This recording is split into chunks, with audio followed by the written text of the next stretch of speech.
Today's review is sponsored by Soybean Nipples, the easiest way to get soy milk. Watch it, Alan. I'm shooting.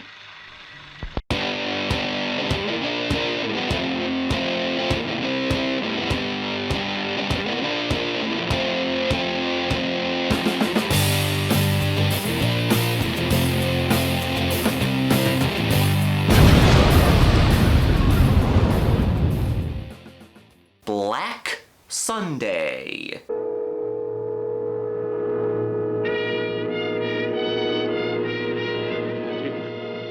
It's death. I've just seen death. What's with this new background? You'll have to forgive me. I'm out of the house for the next couple of weeks taking care of this dog. Her name is Millie. Say hello. But I still wanted to get a video out to you guys, so just please forgive the different background. We will get back to the regular one as soon as possible. But until then, we got a puppy friend. October is here and the Halloween season is upon us. So I am going to do what I always do and talk about horror movies. We all have our Halloween traditions, and we horror fans have our movies that we like to watch around this time of year. For my Halloween watch list, I'm always drawn to classic horror, stuff that came out before the 70s. I love horror from every decade, old and new. Of course, I'm more of a 70s horror guy, but for me, movies from the 1920s through the 1960s feel the most Halloween to me. From the classic Universal monster movies to the Coffin Joe series. But no matter what movies I talk about, I always find a way to sneak some Italian horror into the mix. Which brings us to Black Sunday.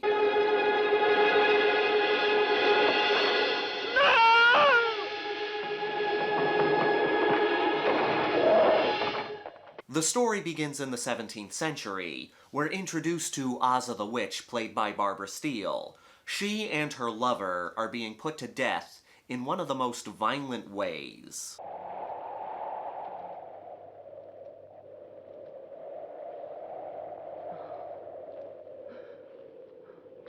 We'll get into that in a minute. Before her death, she puts a curse on her brother, promising vengeance against all his descendants. My revenge will strike down you and your accursed house, and in the blood of your sons and the sons of their sons I will continue to live, immortal!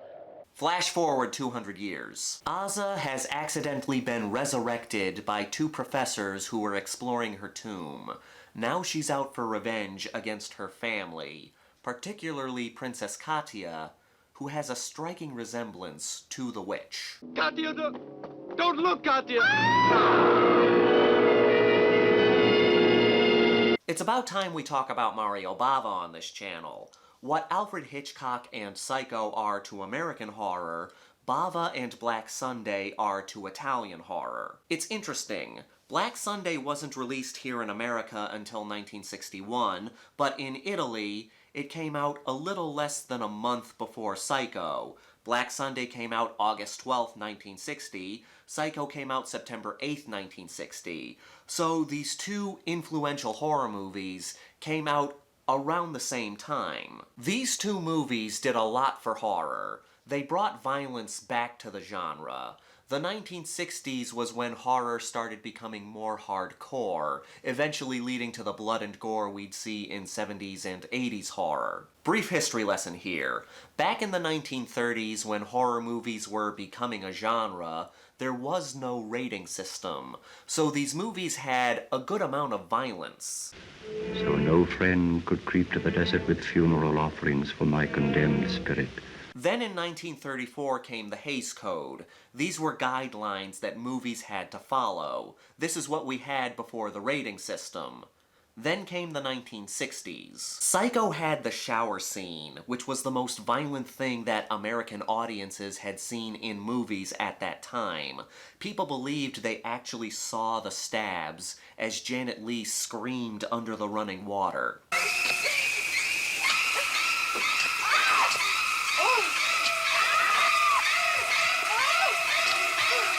Black Sunday had the execution of Ozza the Witch. First, she's branded with the mark of Satan.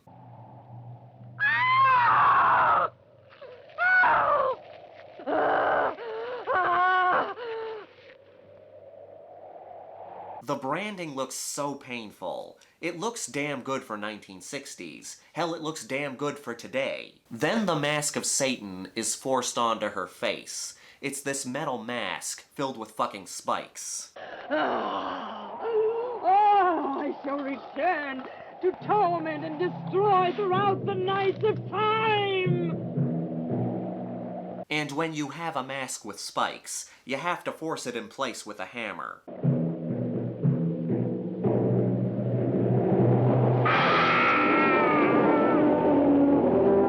This is one of the best openings in horror. Seeing the blood pour out of the eyes and out of the sides of the mask. It was this and Psycho's shower scene that opened the doors for more blood in horror.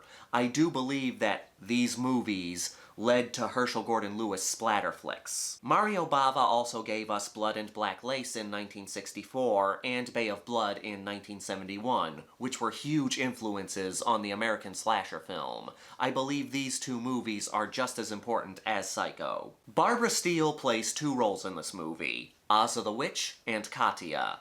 Ozza's curse is so twisted, she's made it so that any daughter her ancestors have will look like her. It's as if the witch tormented her victims with her own beauty before killing them.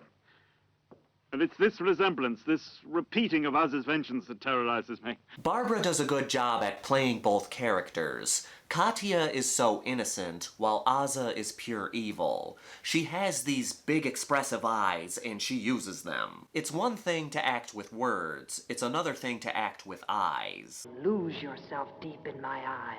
Don't you feel the joy and the beauty of hating? Look! Barbara Steele is another woman in horror that doesn't get enough credit. Ozza is one of the best villains in horror. You feel her presence throughout the film.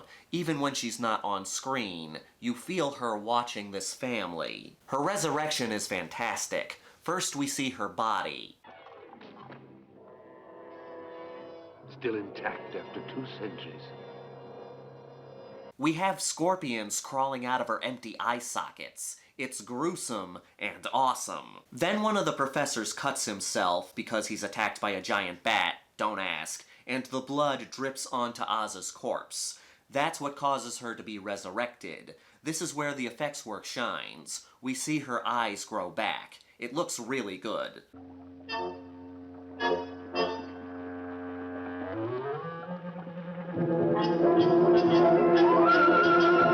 Black Sunday is one of the most beautiful looking black and white horror movies. This is where Mario Bava shines. Not only did he direct this movie, but he also worked on the effects and did the cinematography. Bava was a former set designer, so he liked to show off his sets. You can see this in every one of his movies. The set becomes a character itself, and that adds to the gothic atmosphere.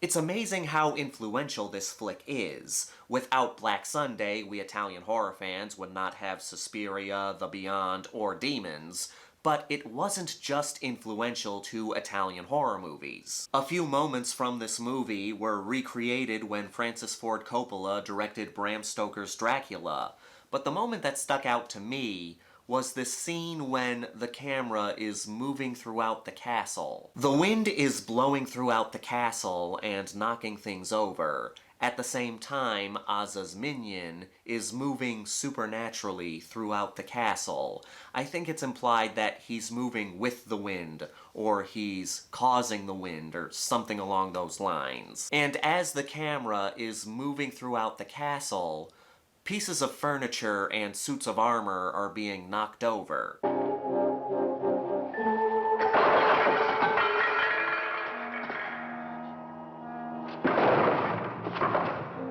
It reminded me of Evil Dead. You know those parts when we're seeing the point of view of whatever spirits are living in the woods? The force of this entity is knocking down trees as the camera is moving throughout the woods.